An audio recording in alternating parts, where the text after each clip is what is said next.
Good morning and welcome back to the Morning Commute with Hopi living in the city.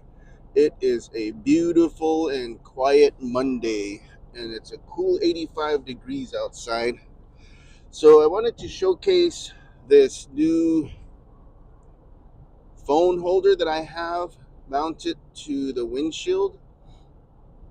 I know that some of the latest commuting videos were extremely shaky and I was having a hard time obtaining good video with that holder that I was using.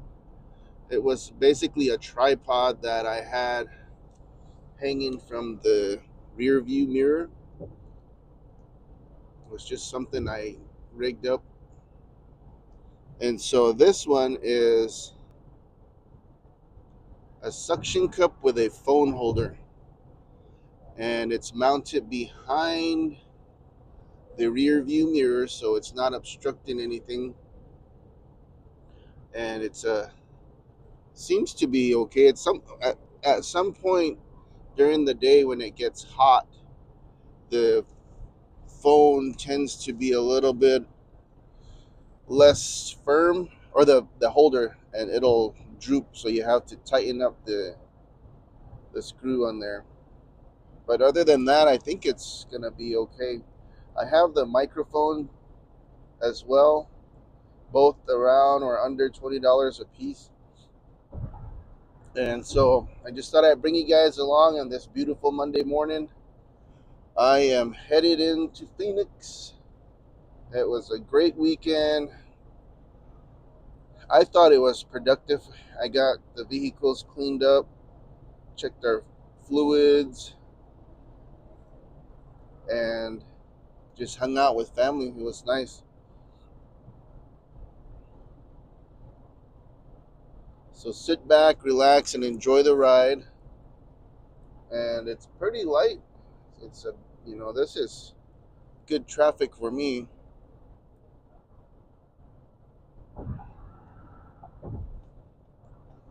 And I didn't get any breakfast. I didn't have any breakfast yet.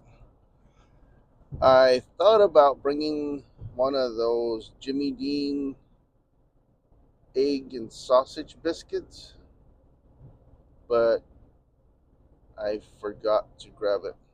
So I hope there's some vendors out today. I know it's a holiday. Let's see what this car does right here. Look at it's probably confused thinking, "Hey, there's a car coming at me." And then it signals at the last minute. I don't know, it was signaling to get on this lane, but it's still staying on the other lane. I wonder if it's freaking out now it changed into this lane at the very last minute. It's going really slow. It's holding up some traffic.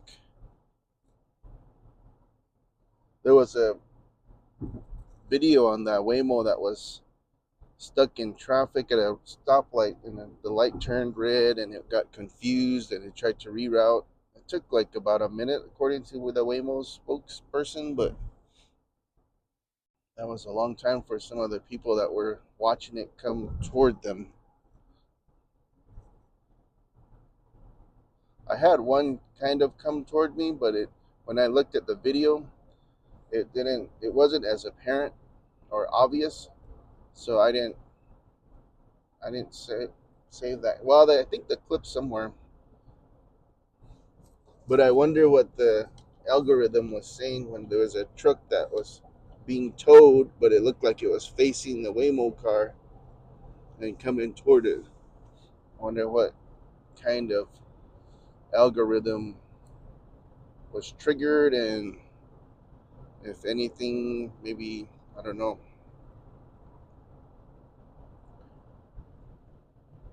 I'm sure it encountered those situations during the training and programming.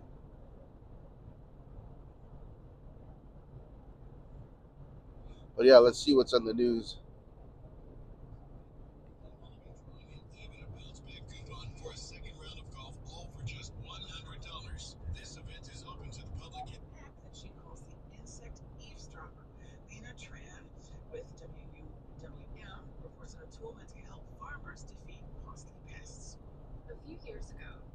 huge sugarcane farm in Indonesia, almost 100 square miles, came to Emily Beck with the challenge: come up with a way to directly and immediately detect the moths chewing up their sugarcane, maybe most importantly, without any harm to the crops themselves.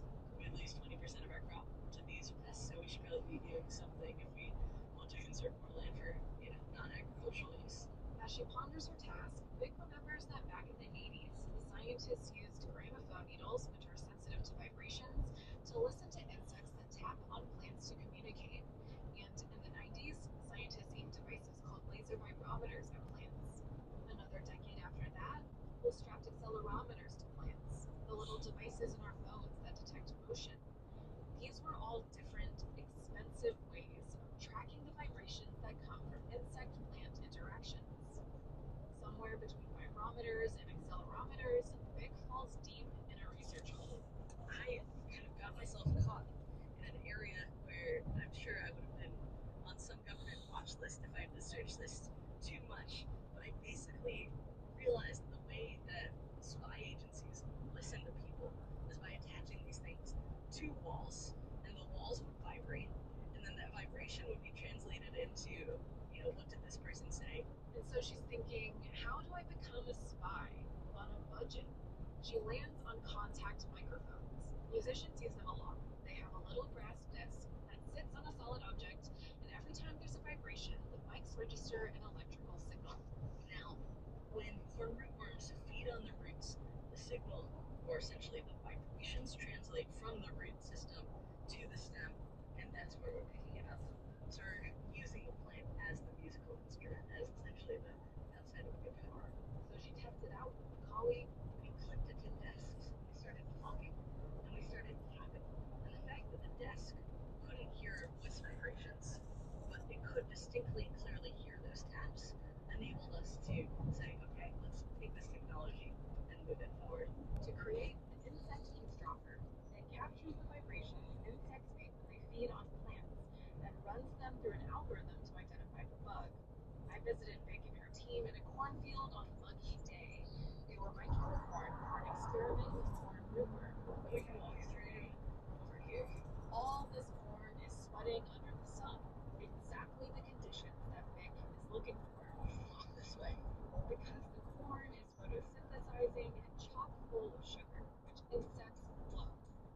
Their findings aren't published yet, but as of now, their algorithm is 80 to 96% accurate, depending on the species. They're aiming to get the insect eavesdropper on the shelf in a couple years. NPR News, I'm Lena Tran. This story was originally reported for NPR Science Podcast Shortwave. Learn about new discoveries and reading mysteries into some. The aim of anti-aging medicine, not a health-related problem or challenge, not feeling well, and you just don't know where to turn or what to do.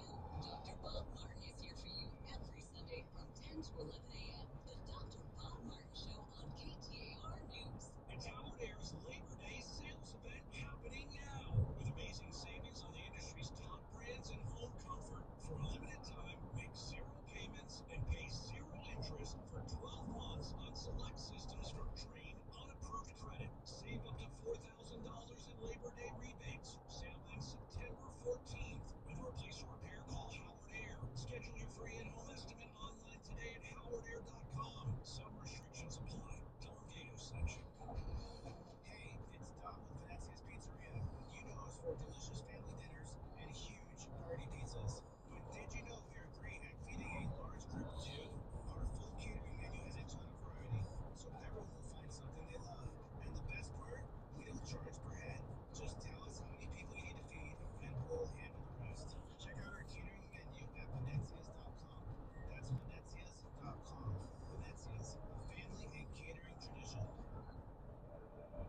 themselves off being driven the old ways of going to buy a car. Checking the tires, checking out how the seats move so you're comfortable, driving it down the road on a test drive, are now only one side of the car you're buying.